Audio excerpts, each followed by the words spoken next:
जय Hind and welcome back students. कल की क्लास में हम लोगों ने क्या रीड करा था बेटा? कल की क्लास में हमने रीड करा था कि what are the two functions of constitution, why we need constitution. तो एक बार इसको फटाफट रिवाइज कर लेते हैं, फिर जो दो और फंक्शंस है we will study those two functions of the constitution. Okay, तो पहला फंक्शन है इसका जो हमने कल किया था बेटा कॉन्स्टिट्यूशन का, that is number 1 is this one. The first function of the constitution is to provide a set of the basic rules that allow for a minimal coordination among the people, among the members of a society, ठीक है, और the citizen who are living in that country, उसके बीच में वो कम से कम एक इतना minimal coordination बनाता है which is very important to live, जो जीने के लिए बहुत ज़्यादा important है, जो ज़रूरी है, उसके बिना हम रह नहीं सकते एक सोसाइटी में, ठीक है। सेकंड हमने यहाँ पे रीड करा था कि what is the second function of the constitution, that is this one. Second वाला बेटा ये था, the second function of the constitution is to specify who has the power to make the decision in a society, means who will make the laws for us, ठीक है। वो laws में अगर आप एमपी की बात करते हैं बेटा, अगर आप एमएलएस की बात करते हैं, आप पार्लियामेंट की बात करते हैं, विधानसभा की बात करते हैं, ये सब चीज़ें जो है कहाँ लिखी गई है, हमारे कॉन्स्टिट्यूशन में बताई गई हैं, ठीक है, कि who is going to make decision for this people who are living in a society. It decides, constitution decide how the government will be constituted, मतलब what will be the form of the government. आपके देश की government कैसी होगी, democratic होगी या autocratic होगी या मोनार्की होगी, है ना, या ब्यूरोक्रेसी होगी, जैसी भी होगी वो यहीं पे आपका कॉन्स्टिट्यूशन जो है वही आपको बताता है, ठीक है। आज हम रिमेनिंग टू इम्पॉर्टेंट कैरेक्टरिस्टिक्स को रीड करेंगे कि what are other functions of the constitution. Second is the limitation on the powers of the government, ठीक है। This is also the main work of the constitution. क्या main काम है बेटा? वो गवर्नमेंट की पावर्स को लिमिट करता है। अब देखो कैसे, वाई इट इज नेसेसरी, ये क्यों जरूरी है। Let's see here, but this is clearly not enough, ठीक है। स्पोज मीन्स ये क्या बोल रहा है कि हम जो दो हमने ऊपर बातें पढ़ी थी ना कि एक मिनिमल कोऑर्डिनेशन बनाता है, ठीक है, साथ में एक गवर्नमेंट कैसी होनी चाहिए उसको कॉन्स्टिट्यूट करता है, लेकिन ये इनफ नहीं है। Suppose you decide who had the authority to make the decisions, but then this authority pass laws you thought were patently unfair. Means अगर मान लो कि आपने बोल दिया कि there will be the parliament, है ना, कॉन्स्टिट्यूशन ने क्या बोल दिया कि एक पार्लियामेंट होगी, उसके दो हाउसेज होंगे, एक आपका लोकसभा हो गया बेटा, एक आपका क्या हो गया, राज्यसभा हो गया, ठीक है। सारा सिस्टम बता दिया, दिस एंड दैट एवरीथिंग, ये हमारे लिए क्या बनाएगी, लॉज बनाएगी। बट ये जो लॉज बनाती है वो अनफेयर है, वो फेयर नहीं है, ठीक है। तो क्या हम ऐसी सोसाइटी में रह सकते हैं, ठीक है। फॉर एग्जाम्पल ये आपको रोकती है फ्रॉम प्रैक्टिसिंग योर रिलीजन। मान लो कि अगर मैं हिंदुज्म को मानती हूँ, इस्लाम को, सिखिज्म, जैनिज्म, ठीक है, बुद्धिज्म, वट एवर, अगर मेरे को, जैसे for example in Sri Lanka, in the 10th class you might have studied कि what happen in Sri Lanka. Sri Lanka में जो पॉलिसी अडॉप्ट करी उसमें मेजॉरिटी जो कम्युनिटी थी उनको सपोर्ट करा गया, सिंहाली स्पीकिंग लैंग्वेज को, बुद्धिज्म को प्रमोट करा गया। तो अगर ऐसा कुछ हो जाता है तो व्हाट विल बी डन, क्या किया जाएगा, ठीक है। और it enjoined that the clothes of the certain colour were prohibited, मतलब अगर ऐसा बोल देती है कि कुछ रंग के कपड़े नहीं डालोगे आप, ठीक है, ऑरेंज कलर के नहीं डालोगे, ग्रीन कलर के नहीं डालोगे, पिंक कलर के नहीं डालोगे, मीन्स उसका जो बेस है वो रिलीजन भी हो सकता है, ठीक है, किसी एक कम्युनिटी का फेथ भी हो सकता है, जिसको वो बोल देंगे कि आपने ऐसे कपड़े नहीं डालने हैं। That you were not free to sing a certain songs, आपको बोल देंगे आपने अपने भजन ही नहीं गाने, मान लो, ठीक है ना, या आपने जो है नमाज नहीं पढ़नी है, या आपने जो है सुबह अमृतवाणी नहीं बोलनी है, ऐसे कुछ भी बोल सकते हैं ना बेटा वो, ठीक है। And or that the people who belong to a particular group, caste or religion would always have to serve others and would not allow to retain any property। मान लो ऐसा हो जाता है कि एक पर्टिकुलर कास्ट के लोग, एक पर्टिकुलर रिलीजन के लोग जो है उनको क्या करना पड़ेगा, दूसरे की सेवा करनी पड़ेगी, ठीक है, और वो प्रॉपर्टी नहीं रख सकते। ऐसा हिटलर ने करा था, हिटलर डन लाइक दिस, ठीक है, during the second world war. जब सेकेंड वर्ल्ड वॉर हुई थी ना बेटा, ठीक है, सेकेंड वर्ल्ड वॉर के टाइम में हिटलर ने ऐसा करा था ज्यूइश लोगों के साथ। उनको बिल्कुल पुअर बना दिया था, उनकी प्रॉपर्टीज उनसे छीन ली थी, बिकॉज जब आपके पास मनी नहीं होगी ना बेटा, मनी इज अ पावर, याद रखना, मनी इज अ पावर। अगर आपके पास पैसा है ना तो एटलीस्ट कुछ पावर आपके पास रहती है, तो वो आपकी प्रॉपर्टी को खत्म कर सकते हैं। और that government could arbitrarily, arbitrarily मतलब अपनी बिल्कुल इच्छा से, विदाउट एनी रिस्ट्रिक्शन, जो जिसका मन किया, जैसे किसी को अरेस्ट कर लिया, ठीक है, और that only people of a certain skin colour would be allowed to draw water from the wells, मतलब जो वाइट कलर के होंगे या ब्लैक कलर के होंगे वही ऐसा कर सकते हैं। तो ऐसा कुछ भी रूल गवर्नमेंट पास कर सकती है, only if that government is constitutionally constituted, अगर बनी भी ना तो भी कर सकती है। You would obviously think these laws were unjust and unfair, आप सोचोगे ना ये अनजस्ट है, अनजस्ट मतलब जस्टिस नहीं है इनमें, अनफेयर है।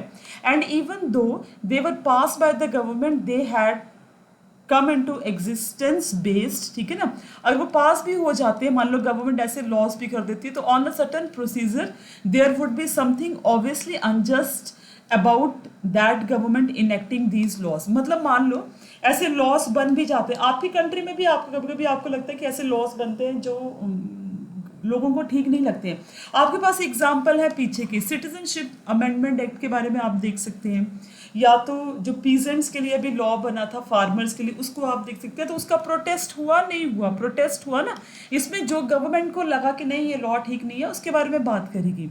सुप्रीम कोर्ट जो है आपके पास, सुप्रीम कोर्ट जो है वो भी एक्चुअली में एक तरह से इंटरप्रिटेट करता है कॉन्स्टिट्यूशन को, और बताता है कि what the laws they have made, parliament ने जो लॉज बनाए हैं वो कॉन्स्टिट्यूशनली एक्सेप्टेड है कि नहीं है, ठीक है। बट मान लो अगर गवर्नमेंट ऐसा करती है, तो गवर्नमेंट को क्या करने की जरूरत है बेटा, रिस्ट्रिक्ट करने की जरूरत है। गवर्नमेंट को किस चीज की जरूरत है, रिस्ट्रिक्ट करने की जरूरत है। कौन रिस्ट्रिक्ट करेगा, कॉन्स्टिट्यूशन रिस्ट्रिक्ट करेगा बेटा, ठीक है ना। The third function of the constitution is to set some limits on the government can impose on its citizen, these limits are fundamental in the sense that government may never trespass them. मतलब ये कुछ इतनी fundamental बोलने का मतलब हो जाता है कि डीप होती हैं, डीप रूट में होती है, सिद्धांतिक रूप में होती है, मेन होती है, जिनको सरपास नहीं कर सकती है गवर्नमेंट, उसको मानने ही पड़ते हैं। समझ में आ गया। अगर ऐसे रिस्ट्रिक्शंस नहीं होंगे तो आप समझ सकते हो कि it is not easy to live in such kind of society, ठीक है। Constitution limit the power of the government in many ways, मतलब बहुत तरह से वो पावर को लिमिट करती है। जैसे उसमें मोस्ट कॉमन वे क्या है, limiting the power of the government to specify the certain fundamental rights that every citizen of that country possess. जैसे कि हमारे यहाँ पे 6 फंडामेंटल राइट्स है, ठीक है ना, उसमें आपका जो 6th फंडामेंटल राइट है under article 32, right to the constitutional remedies, you can directly go to supreme court and high court, उनको एनफोर्स करवा सकते हैं। और उसको एनफोर्स करवाने का जो तरीका है ना बेटा, उसको रिट्स बोलते हैं। थ्रू रिट्स जो है बेटा सुप्रीम कोर्ट और हाई कोर्ट जो है इन लॉज को क्या करवा सकती है, इम्प्लीमेंट करवा सकती है, ठीक है। The exact content and interpretation of these rights varies from the constitution to the constitution। मतलब either you talk about America, ठीक है, आप अमेरिका की बात करो, आप इंडिया की बात करो, ठीक है, या तो आप जो है वो किसी भी साउथ अफ्रीका की बात कर लो, किसी भी कंट्री की बात कर लो, ऑस्ट्रेलिया की बात कर लो, either you talk about China. Even China में वन पार्टी रूल है, दो वो बहुत सारे फंडामेंटल राइट्स को क्रब करता है, बट सर्टन राइट्स पे उसको भी मानना पड़ता है बेटा, ठीक है ना। अब यहाँ पे देखो, most constitutions will protect the basic cluster of rights. मतलब बेसिक क्लस्टर ऑफ राइट्स में क्या आ जाता है, बेसिक क्लस्टर ऑफ राइट्स में चीज़ें आती हैं कि हमें जो है वो क्या चाहिए, हमें फ्रीडम, ठीक है ना, thought of speech and expression, to profess any religion, to move any part of the country, कुछ ऐसे होते हैं ना बेटा, ये जो एक बेसिक क्लस्टर ऑफ राइट्स माना जाता है, ठीक है। जैसे citizen will be protected from being arrested arbitrarily, मतलब आप मेरे घर में कोई घुस गया और मुझे बोला चलो आपको अरेस्ट करते हैं, चलो जेल में चलो, ठीक है, without any kind of the proper procedure, और इवन उस केस में जहाँ पे इन्वॉल्वमेंट भी नहीं है, फॉर नो रीजन, ठीक है। There is one basic limitation upon the power of the government रहती है। Citizen will normally have the right of the basic liberties. अब बेसिक लिबर्टीज का मतलब कि मैं नेबर के घर में जाऊँ, वहाँ पे थप्पड़ लगा के आ जाऊँ, मारपीट करके आ जाऊँ, चोरी करके आ जाऊँ, तो वो तो नहीं मान्य होगा ना बेटा। बट बेसिक लिबर्टीज है, मतलब उस बेसिक लिबर्टीज में क्या चीज़ें आती हैं, फ्रीडम ऑफ स्पीच, मैं कुछ बोल सकती हूँ, मुझे फ्रीडम है, बट यूनिटी ऑफ कंट्री उसमें और डिग्निटी ऑफ कंट्री को हार्म नहीं होना चाहिए, ठीक है ना। फ्रीडम ऑफ कॉन्साइंस, कॉन्साइंस मतलब मुझे क्या चीज़ करनी है, कौन सा धर्म अपनाना है, क्या करना है, वो मेरी अंतरात्मा की मुझे फ्रीडम है। फ्रीडम ऑफ एसोसिएशन, मैं अपने ग्रुप्स बना सकती हूँ, एसोसिएशन बना सकती हूँ, यूनियन बना सकती हूँ, ठीक है, आई कैन मेक यूनियंस, ये मेरे को फ्रीडम है। Freedom to conduct a trade और बिजनेस, ठीक है, तो मैं कोई भी जो भी चाहूँ वो जॉब ले सकती हूँ, मुझे डॉक्टर बनना है, इंजीनियर बनना है, दुकान खोलनी है, प्लम्बर बनना है, क्या बनना आई कैन डू दैट, ठीक है, एटसेट्रा, सब कुछ ये एक बेसिक क्लस्टर ऑफ फ्रीडम्स है। In practice these rights can be limited during the time of the national emergency. अब वो क्या बोल रहे हैं कि जब नेशनल इमरजेंसी होती है ना, उस टाइम में क्या होता है बेटा, इनके ऊपर थोड़ी लिमिटेशन होती है, ठीक है। In practice these rights can be, अब यहाँ पे देखो कि बोल रहा है in practice these rights can be limited during the national emergencies and the constitution specify the circumstances under which these rights may be withdrawn. Means जब emergency का टाइम होता है ना बेटा, व्हाट इज इमरजेंसी, इमरजेंसी क्या होती है बेटा, इमरजेंसी वो सिचुएशन होती है जब आपकी कंट्री में क्राइसिस चले होते हैं, उनको डील कैसे करना है, ठीक है ना। क्राइसिस को डील करने की जो सिचुएशन होती है ना, उसको हम क्या बोलते हैं, इमरजेंसीज। सम टाइम इमरजेंसीज जो है वो गवर्नमेंट लगा देती है अपने पॉलिटिकल रूल को, रिजाइम्स को बचाने के लिए भी लगा देती है, या कंट्री की किसी भी तरह से, मतलब मान लो कि कोई वॉर हो जाती है या तो आर्मी रिबेलियन मतलब रिवोल्ट कर देती है, तो नेशनल इमरजेंसी जो है वो लग जाती है, ठीक है। आपका जो आर्टिकल, एक चीज़ यहाँ पे याद रखना, आपका आर्टिकल 20 और 21 इमरजेंसी में नहीं जाता है, ठीक है ना। जो आपको बेसिक लिबर्टी है लाइफ की, वो नहीं जाती है, कब, आर्टिकल 20 एंड 21 जब नेशनल इमरजेंसीज होती हैं।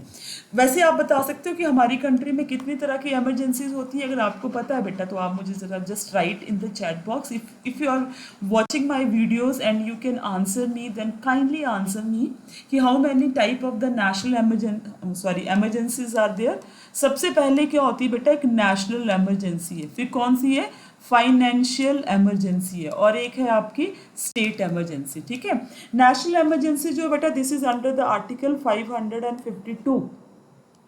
जो आपकी फाइनेंशियल इमरजेंसी है बेटा, this is under the article 316, और स्टेट इमरजेंसी जो है बेटा, दिस इज आर्टिकल 356, है ना। नेशनल इमरजेंसीज हमारे देश में 3 टाइम्स लगी है, स्टेट इमरजेंसी तो हम जब भी किसी भी स्टेट में क्योस हो जाता है, वहाँ की कॉन्स्टिट्यूशनल मशीनरी फेल हो जाती है ना बेटा, तो स्टेट इमरजेंसी लग जाती है। और फाइनेंशियल इमरजेंसी जो है हमारी कंट्री में एक भी बार नहीं लगी है, ठीक है, नॉट अ सिंगल टाइम, याद रखना, अभी तक फाइनेंशियल इमरजेंसी नहीं लगी है। और फाइनेंशियल इमरजेंसी में ये आपके फंडामेंटल राइट्स आपसे छीन सकते हैं, बट आर्टिकल 20 और 21 में जो फंडामेंटल राइट्स दिए ना बेटा, वो नहीं जा सकते हैं, समझ में आ गया। तो आपको एक गवर्नमेंट को रिस्ट्रिक्ट भी करता है कि जो तुम्हारा मन है ना भाई, वो तुम नहीं कर सकते, you have to work under some norms, समझ में आ गया। And the fourth important work of the constitution is the aspiration and the goals of the society. This is a wider, ये एक वाइडर टर्म में यूज होता है बेटा, ठीक है।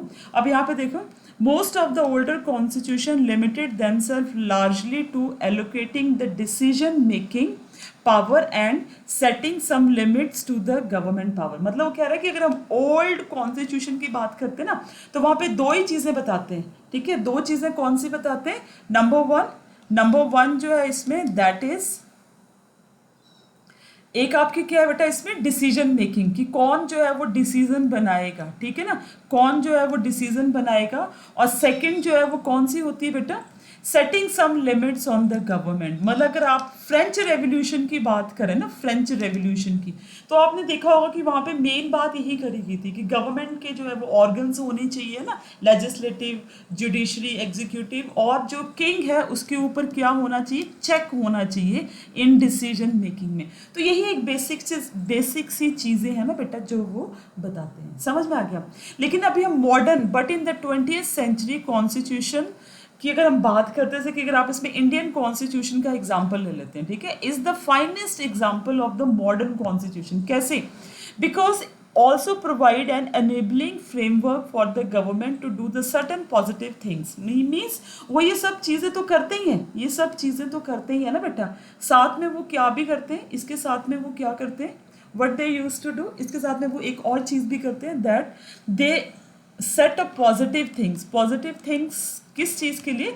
To form a certain kind of government. क्या करना है? Certain kind of government means जैसे मान लो हम इस सोसाइटी में रह रहे हैं, तो आपकी जैसे for example in a country the people of the different caste, creed, colour, gender सारे ही रहते हैं, ठीक है। So all have their own aspiration and desire. तो ऐसा नहीं कि कॉन्स्टिट्यूशन में सिर्फ यही बता रखा होगा कि आपकी सरकार कैसी होनी चाहिए, ये भी बता के रखा होता है कि एक सोसाइटी की एस्पिरेशंस क्या होते हैं, मतलब वो क्या चाहती है, उसके गोल्स क्या है, ठीक है। The Indian constitution was particularly innovative in this respect, मतलब हमारा कॉन्स्टिट्यूशन जो है ना बहुत ही एक इनोवेटिव, एक न्यू स्टाइल का कॉन्स्टिट्यूशन है। सोसाइटीज विद द डीप, जैसे बोल सकते हैं ना कि societies where the deep entrenched inequalities of the various kind will not only have to set limits on the power of the government, they will also have to enable and empower the government to take the positive measure to overcome forms of the inequality and deprivation। Means अगर हम देखो यहाँ पे India की बात करते तो वो यही बात बोल रहा है कि ऐसे देश जहाँ पे इनइक्वालिटीज बहुत ज़्यादा घुस रखी है, जैसे कि इंडिया में different caste, creed, colour, gender, region, religion, कितनी सारी डाइवर्सिटीज़ हैं, ठीक है। तो ऐसी जगह में सिर्फ गवर्नमेंट को रिस्ट्रिक्ट करने से ही बात नहीं बनेगी बेटा, वहाँ पे गवर्नमेंट को ऐसे स्टेप्स भी उठाने पड़ेंगे, ऐसे पॉजिटिव मेजर्स भी लेने पड़ेंगे जो हर एक तरह की इनइक्वालिटीज और जिनको जो इससे डिप्राइव्ड है, मतलब किससे? बेनिफिट से, है ना, प्रॉफिट से जो डिप्राइव्ड है, जैसे कि पुअर पीपल हो गए आपके, ठीक है, लो कास्ट के लोग हो गए, ठीक है, और लो कास्ट के पीपल हो गए, डिफरेंट जेंडर जिसमें आप फीमेल मान सकते हैं जो वीक जेंडर में काउंट होती है, या आप इन्फेंट और चाइल्ड जो 5 साल से कम बच्चे हैं वो आप मान सकते हैं। तो इन जो ओल्डर पीपल हो गए इसमें, ठीक है ना, इसमें different socially and economically backward classes आ जाएंगी, या ऐसे रीजन्स आ जाएंगे जहाँ पे ड्रॉट बहुत ज़्यादा आता है या बहुत हिली रीजन है। तो ये सारी चीज़ें जो है ना बेटा गवर्नमेंट को देखनी पड़ती है, सिर्फ लॉज बना के ही बात जो है वो नहीं बनती है। समझ में आ गया?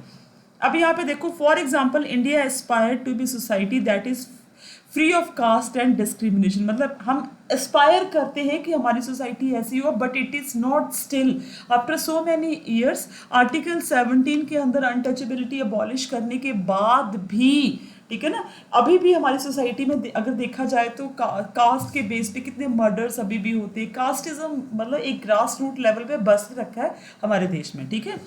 If this is our social aspiration the government will have to enable और empower to take all the necessary step to achieve the goal. उसमें रिजर्वेशन प्रोवाइड करके रखी है गवर्नमेंट ने, ठीक है। लॉज टाइम टू टाइम आते रहते हैं कि socially and economically backward classes को कैसे जो है वो एक स्टेटस, अच्छा स्टेटस प्रोवाइड किया जाए, ठीक है। तो government is working in this side. Government क्या कर रही है बेटा? इस साइड पे काम करती है, ठीक है। यहाँ पे देखो in the country like south Africa which had a deep history of the racial discrimination. आपको पता है साउथ अफ्रीका में ब्लैक एंड वाइट के बेस के ऊपर बहुत ही पंगा चल रखा था, ठीक है ना। आपने वो 10th क्लास में इंग्लिश का 2nd चैप्टर, अब मुझे इसका नाम नहीं याद आ रहा, but that is on the Nelson Mandela, ठीक है, a long walk to freedom like this. अगर उसको आपने पढ़ा होगा बेटा तो आपने पक्का देखा होगा कि कैसे ब्लैक एंड वाइट का कितना क्लैशेस थे, कि अभी भी पीपल वर एक्चुअली कितना स्ट्रगल करा उन्होंने वो इक्वालिटी लाने के लिए, ठीक है। It's new constitution has to enable the government to end the racial, जो नया कॉन्स्टिट्यूशन बना उसमें रेशियल डिस्क्रिमिनेशन खत्म होनी थी। मोर पॉजिटिवली यहाँ पे देखना आप बेटा, कॉन्स्टिट्यूशन में enshrine the aspiration of the society, मतलब उनका मतलब सिर्फ रूल से नहीं था सिंपल, उनका मतलब था कि अभी माइनॉरिटी एंड मेजॉरिटी, पहले जो माइनॉरिटी थी वो पावरफुल थी, मेजॉरिटी जो थी बेटा वो वीक थी, बट अभी उल्टा हो गया। तो जितनी भी अट्रॉसिटीज माइनॉरिटी ने करी है क्या मेजॉरिटी उनका बदला लेगी? तो ऐसी एक सोसाइटी बनाने की जरूरत है जहाँ पे एस्पिरेशन सभी की हो।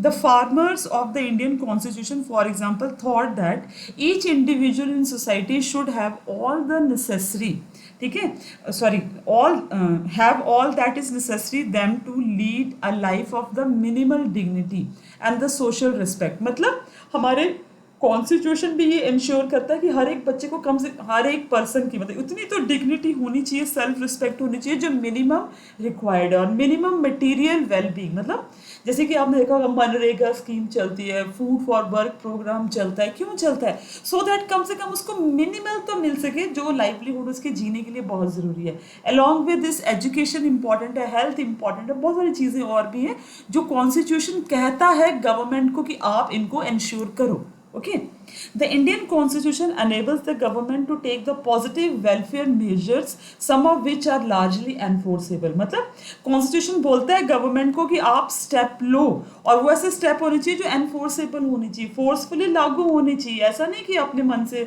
किए किए नहीं किए नहीं किए, ऐसा नहीं होना चाहिए। समझ में आया बेटा, ठीक है। अब यहाँ पे देखो, as we go on studying the Indian constitution we shall find that such enabling,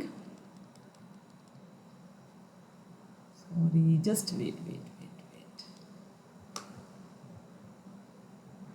ठीक है, provision have a support of the preamble of our constitution. मतलब ये इस तरह के जो बेसिक आइडियाज है, अगर आपने प्रियम्बल देखा होगा ना, हम क्लास में पढ़ेंगे, equality, fraternity, justice, democratic, socialist, republic, हर एक वर्ड उसमें मेंशन है। तो वो जो मतलब प्रियम्बल उसको जो है सपोर्ट करता है कि हमारा कॉन्स्टिट्यूशन का एक्चुअली समरी है प्रियम्बल, कि कॉन्स्टिट्यूशन में क्या क्या होना चाहिए, सब प्रियम्बल में सब कुछ बता रखा है। And these provisions are found in sections of the fundamental rights. तो फंडामेंटल राइट्स जो है बेटा वो हमें इंश्योर करते हैं कि कम से कम हमारे पास मिनिमल चीज़ें तो होनी चाहिए जो जीने के लिए बहुत ज़रूरी है, और इनको इंश्योर करता है, इनको कौन इंश्योर करता है, हमारा कॉन्स्टिट्यूशन इंश्योर करता है। Directive principle of the state policy also enjoin the government to fulfill the certain aspiration of the principle। ठीक है, अभी directive principle of state policy में क्या होता है कि जो स्टेट है, स्टेट मतलब गवर्नमेंट है, ठीक है, चाहे वो स्टेट गवर्नमेंट हो चाहे वो सेंट्रल गवर्नमेंट हो, जब भी वो कोई लॉज बनाती है तो उनको ये डायरेक्टिव प्रिंसिपल के अंडर ही बनाती है, वो उनको गाइड करते हैं, चाहे वो आपके गांधीयन प्रिंसिपल्स हो, इंटेलेक्चुअल प्रिंसिपल्स हो, ये सारे के सारे हमने जो है वो देखेंगे डायरेक्टिव प्रिंसिपल्स में क्या होता है। ठीक है, तो फोर्थ फंक्शन कॉन्स्टिट्यूशन का क्या है, is to enable the government to fulfill the aspiration of the societies and create the condition for a just society, just where everyone must get the justice, है ना, प्रॉपर जो उसको जीने के लिए चीज़ें हैं वो सारी की सारी मिलती हूँ। तो ये बेटा हमारे 4 इंपॉर्टेंट आप बोल सकते हो कि फंक्शन है कॉन्स्टिट्यूशन के, जो किसी भी कंट्री में we can talk about the any country जिनको वो फुलफिल करता है। ठीक है, अब देखो यहाँ पे एक चीज़ देखते हैं, enabling provision of the constitution, क्या चीज़ है बेटा ये, ठीक है, enabling provision of the constitution. ये देखो, constitution are not only the rules and regulations and controlling power of the government. मतलब ये रूल्स एंड रेगुलेशन और कंट्रोलिंग पावर नहीं है, they also give the powers to the government for pursuing the collective good of society. Collective मतलब, जैसे collective का मतलब क्या होगा, जैसे फॉर एग्जांपल मैं आपको इंडिया का एग्जांपल देती हूँ, है ना, यहाँ पे हम हिंदूज भी हैं, ठीक है ना, यहाँ पे हम मुस्लिम्स भी हैं, फिर यहाँ पे हम जैन भी हैं, फिर यहाँ पे हम बुद्धिस्ट भी हैं, ठीक है, फिर यहाँ पे हम सिख्स भी हैं, मैंने कुछ ही रिलीजन के यहाँ एग्जाम्पल लिए हैं। उसके बाद कल्चर यहाँ का डिफरेंट है, आपको पता है, आप एक ही स्टेट की बात कर लो वहाँ पे डिफरेंट कल्चर आ जाता है, यहाँ पे लैंग्वेज भी हमारी डिफरेंट आती है। ठीक है,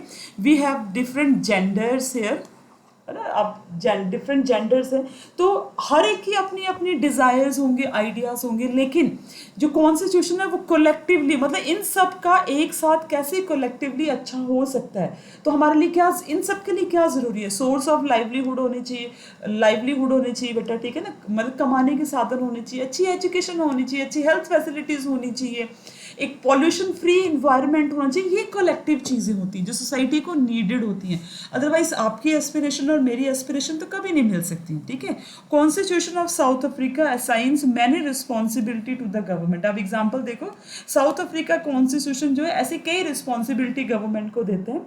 it wants the government to take the measure to promote the conservation of the nature, make efforts to promote the person और the group subjected to the unfair discrimination and provide that the government must progressively ensure the adequate housing to all, health care, education and all that। ठीक है, because south Africa में आपको पता है there was the apartheid, the difference on the basis of the color, तो there are so many poor people।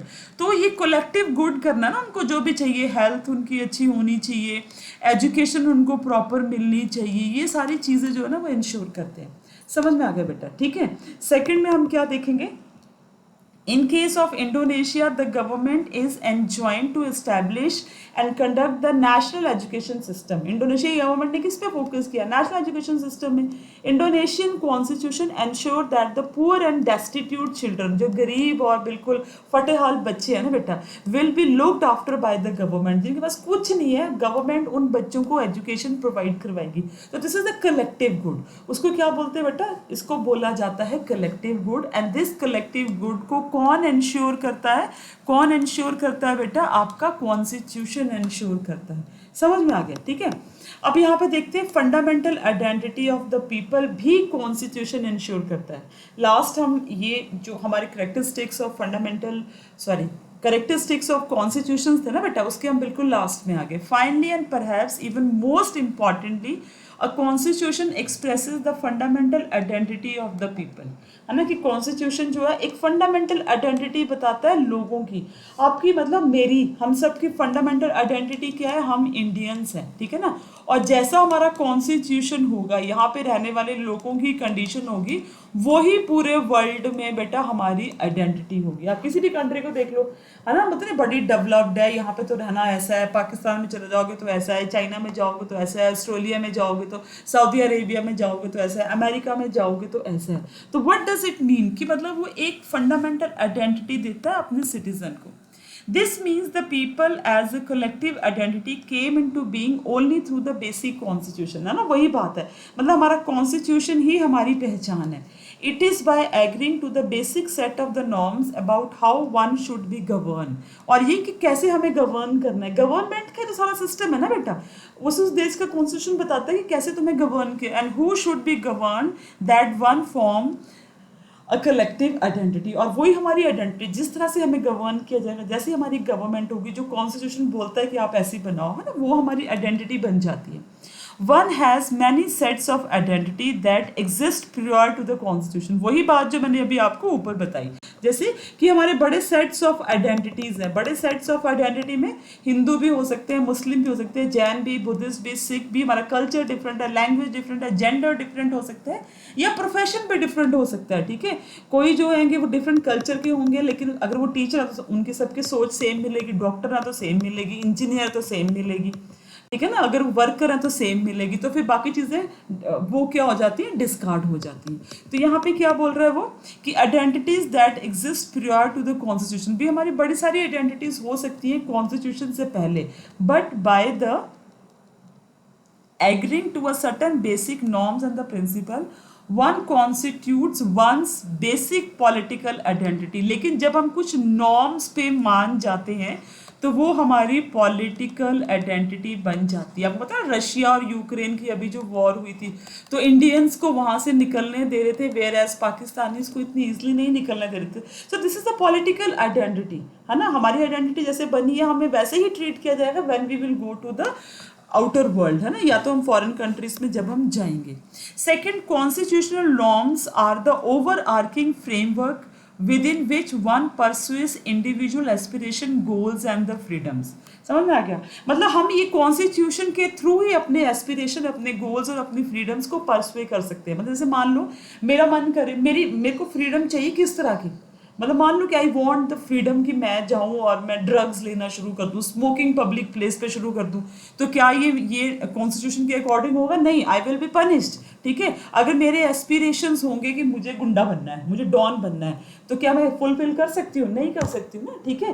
तो मतलब हम जो भी एस्पिरेशन, डिजायर्स और गोल्स रखते हैं वो हम अपने कॉन्स्टिट्यूशन के अराउंड ही रिवॉल्व करते हैं, क्योंकि हमें पता है the constitution sets the authoritative constraint upon one. Means अगर मैं कुछ गलत काम करूंगी तो मेरे ऊपर अथॉरिटेटिव कंस्ट्रेंट होगा, मतलब अथॉरिटी होगी और वो मुझे रोकेगी, upon which one may and may not do. है ना. ये आप ये कर सकते हैं, आप ये नहीं कर सकते हैं. समझ में आ गया. It defines the fundamental values that we may not trespass. मतलब हमें बोलता है ये वैल्यूज है भाई आपको. ठीक है ना. आपको देश की रक्षा करनी है, देश की आइडेंटिटी खत्म नहीं करनी है, आपको गलत काम नहीं करना है, चोरी नहीं करनी है, डाकू नहीं बनना है, आपको इलीगल चीज़ें अपने पास नहीं रखनी है. जैसे सिद्धू मूसेवाले का आपने देखा होगा कि बेचारे के तो चलो मार दिया गया, पर एक बार वो भी जेल गया था जब उसके हाथ में गन थी. ठीक है. तो मतलब कोई भी संजय दत्त का एग्जाम्पल देख लो, उसको भी कोर्ट के सामने पेश होना पड़ा था. तो अगर वो इलीगल है, चाहे आपने अपने प्रोटेक्शन के लिए रखी है तो उसके लिए एक प्रॉपर प्रोसेस है, उसको फॉलो करना पड़ता है। इलीगली नहीं आप रख सकते हैं या उनको शो नहीं कर सकते हैं अगर if it is according to the constitution is not fundamental, ठीक है, वो फंडामेंटल वैल्यू में नहीं आता है। That we may not trespass, ठीक है। So the constitution also gives one moral identity, वो हमें मॉरल आइडेंटिटी, हम अच्छे तब बनते हैं जब हमें कॉन्स्टिट्यूशन बोलता है अच्छे बनो। अगर हमें कॉन्स्टिट्यूशन बोलेगा ना कि कोई जरूरत नहीं अच्छे बनने की, तो लिखा के ले लो बेटा, बहुत परसेंटेज रहेगी जो अच्छे नहीं बनेंगे क्योंकि उन पर अथॉरिटेटिव कंस्ट्रेंट होगा ही नहीं। Okay, third and the final, it may be the case that many basic political moral values are now shared across the different constitutional traditions। मतलब एक देश से दूसरे देश से मतलब उनको हम क्या कर सकते हैं, पॉलिटिकल एंड मॉरल वैल्यूज को शेयर कर सकते हैं, ठीक है, समझ में आ गया। तो ये आपकी इम्पॉर्टेंट आप बोल सकते हैं कि इम्पॉर्टेंट स्ट्रक्चर था, इम्पॉर्टेंट फीचर्स थे कॉन्स्टिट्यूशन के, जिसको मानना बहुत ज़रूरी है for the development of the country, ठीक है, अपने देश की कंट्री मतलब कंट्री की डेवलपमेंट के लिए भी और सेल्फ की डेवलपमेंट के लिए भी, because only then we come to know कि what are our restrictions and what are not, ठीक है। If one look at the constitution around the world they differ in many respect, मतलब हम बहुत सारे सो मैनी कॉन्स्टिट्यूशंस को देखते हैं तो हमें लगेगा वो बहुत डिफरेंट है। वो इसलिए डिफरेंट है बेटा, उसके पीछे रीजन है, ठीक है, but they also share the good deal, मतलब वो डिफरेंट है but in the form of the government they enjoin a many procedural details. मतलब हर एक कॉन्स्टिट्यूशन बनने की अपनी अपनी प्रोसीजरल डिटेल्स है, अपना अपना तरीका है। Most modern constitution create the form of the government that is democratic in some respects, है ना, चाहे मतलब वहाँ पे मोनार्क भी हो ना बेटा, फिर भी वो कोशिश करता है कि थोड़ा डेमोक्रेटिक बनाया जाए बिकॉज एवरीवन वांट फ्रीडम। वो बाय बर्थ एक ट्रेड होता है, हर एक आदमी को अपनी आज़ादी बहुत प्यारी रहती है, ठीक है। Most claim to protect the certain basic rights, और कुछ बोलते हैं कि हमने आपको कुछ डेमोक्रेटिक सेटअप है और आपके बेसिक राइट्स मतलब जीने का अधिकार, पढ़ने का अधिकार, कमाने का अधिकार, ये सब जो है उसको प्रोटेक्ट करके रखा है। But constitution are different in the way they embodied conceptions of the natural identity, मतलब हर एक जो प्लेस का कॉन्स्टिट्यूशन है ना बेटा, वो उसकी नेचुरल आइडेंटिटी पे भी डिफरेंट करता है। मतलब वो एरिया कहाँ पे है, वहाँ पे बेसिक रिलीजन कौन सा है, ठीक है ना, उनकी हिस्ट्री कैसे इवॉल्व हुई है, वो सब चीज़ों पे डिपेंड करता है बेटा उस कंट्री का कॉन्स्टिट्यूशन। जैसे most nations are an amalgamations of the complex set of the historical tradition, ठीक है। तो इसका मतलब क्या बोल सकते हैं, आपकी मिक्सिंग है, एमालगमेशन मीन्स मिक्सिंग, ठीक है, mixing of the different complex historical. जैसे कि आप इंडिया की बात कर लो तो हम 3 पार्ट्स में डिवाइड करते हैं। सबसे पहले जो आपकी एंशियंट हिस्ट्री आती है तो वहाँ पे हिंदुज़म को ज़्यादा, जैनिज्म एंड बुद्धिज़्म का ज़्यादा बोलबाला था। फिर आपकी आ जाती है मेडिवल हिस्ट्री, मेडिवल हिस्ट्री में मुस्लिम इस्लामिक थोड़ा आ गया। फिर आती है आपकी मॉडर्न में आपको पता है British people, French people, Dutch people, so many people came here, तो हमारा जो कल्चर था वो मिक्स होने शुरू हो गया, क्रिश्चियनिटी यहाँ पे आ गई, मॉडर्निटी, साइंस, ये सब चीज़ें आने शुरू होगी, इंग्लिश लैंग्वेज को इंपॉर्टेंस मिलने शुरू हुई, तो the things change with the time, ठीक है।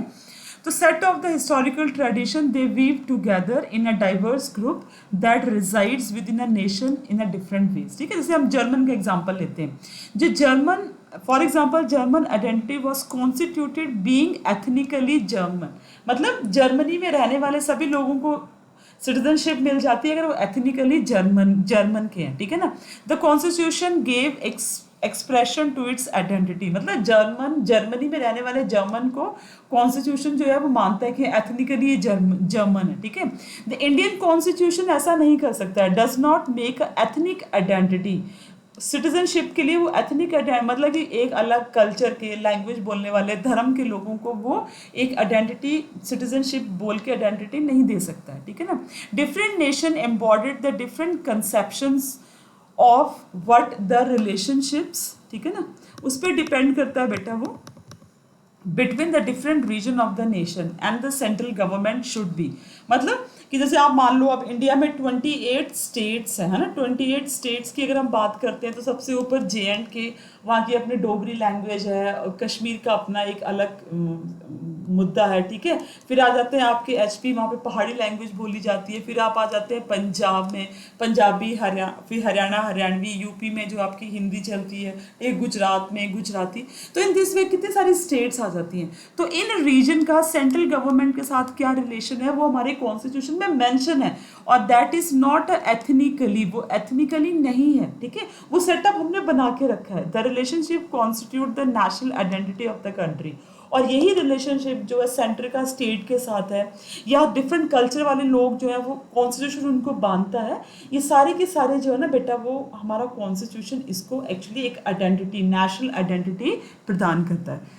चाहे हम किसी भी धर्म जाति के हो ना, लेकिन हम अपने आप को जो है वो क्या मानते हैं, इंडियन मानते हैं। ओके, तो चेक योर प्रोग्रेस अपने आप आपने करना। आपको कितना समझ में आया, do not go through any guide, क्योंकि बेटा आप चेक योर प्रोग्रेस तो आपको अपने आप ही करनी पड़ेगी ना। तो जैसे अभी रीड कार्टून, ऊपर भी कार्टून्स रह गए हैं, पर चलो अभी हम इसको देखते हैं बाद के।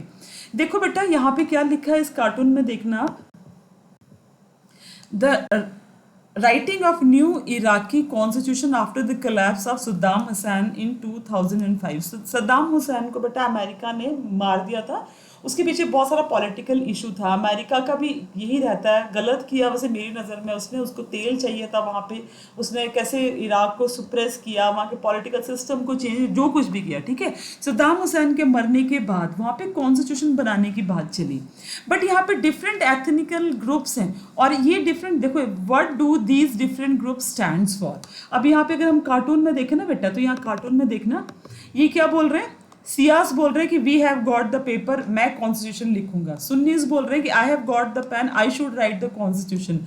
खुरस बोल रहे हैं कि I have got the ink, let me write the constitution. इसका मतलब है कि चाहे सिया हो, सुन्नी हो, चाहे वो खुरस हो, they have the different aspirations, different desires, ठीक है ना। उनकी अपनी आइडियोलॉजीज है, अपने इंटरेस्ट है, अपनी फिलोसफीज है, and everybody wants to write their own philosophy in the constitution. No doubt in the end उनको क्या होना पड़ेगा, इकट्ठा होना पड़ेगा एक सर्टन कॉन्स्टिट्यूशन सबके लिए लिखने का।